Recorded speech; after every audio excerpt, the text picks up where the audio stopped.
कहते हैं भक्ति में बड़ी शक्ति होती है और भक्त के लिए भगवान कुछ भी कर सकते हैं। आइए इसी के ऊपर एक कहानी सुनाती हूँ।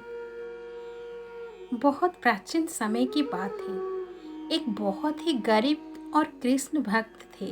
उनके बेटे का नाम अरुण था। अरुण गुरुकुल में पढ़ने जाता था।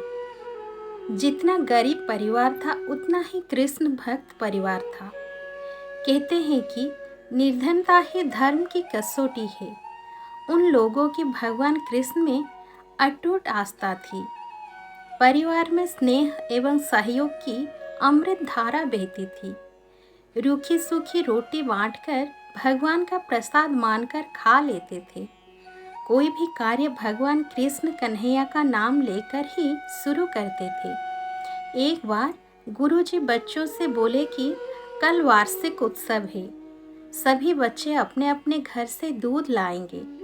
वार्षिक उत्सव सुनकर सभी बच्चे काफी खुश थे, लेकिन अरुण के चेहरे पर कोई खुशी नजर नहीं आ रही थी, जबकि वो पढ़ने में तेज था। उसके चेहरे पर मायूसी साफ नजर आ रही थी। कारण साफ था। वो सोचते जा रहा था कि वो गुरुकुल के लिए दूध कहाँ से लाएगा। अरुण मासूमियत भरे लहजे में अपने माताजी एवं पिताजी से गुरुकुल के लिए दूध की मांग करता है। अरुण की माँ बोली, बेटा, हम लोगों के पास गाय माता तो है नहीं, फिर हम लोग दूध कहाँ से लाएंगे।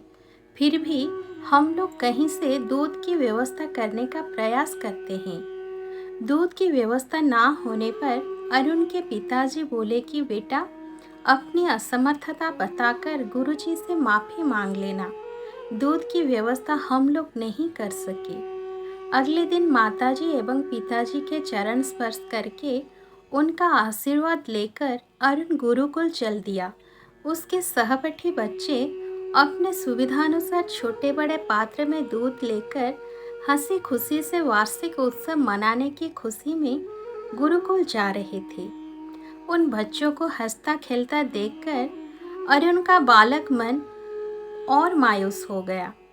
रास्ते में पेड़ की छाया में अरुण बैठकर सोचने लगा, हे भगवान, मेरे माता पिता तो आपकी इतनी पूजा पाठ करते हैं, फिर इतना गरीबी क्यों है।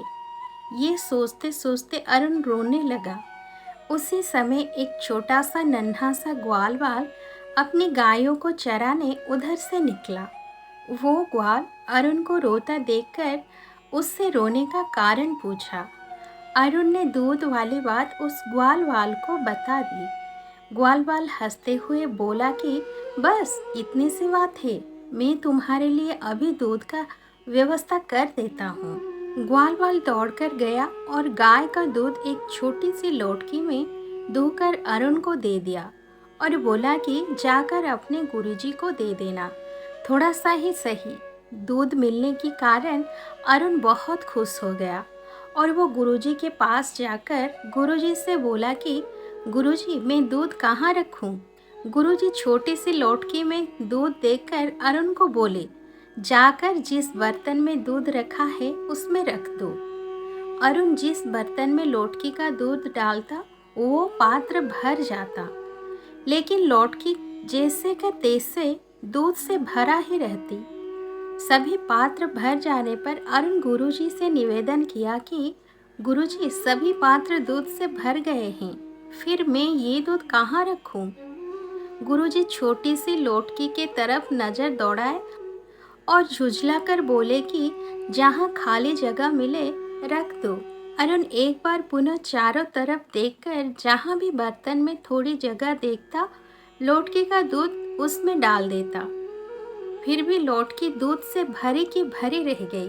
अरुण पुनः गुरुजी से निवेदन किया कि सभी पात्र में थोड़ी भी जगह नहीं है।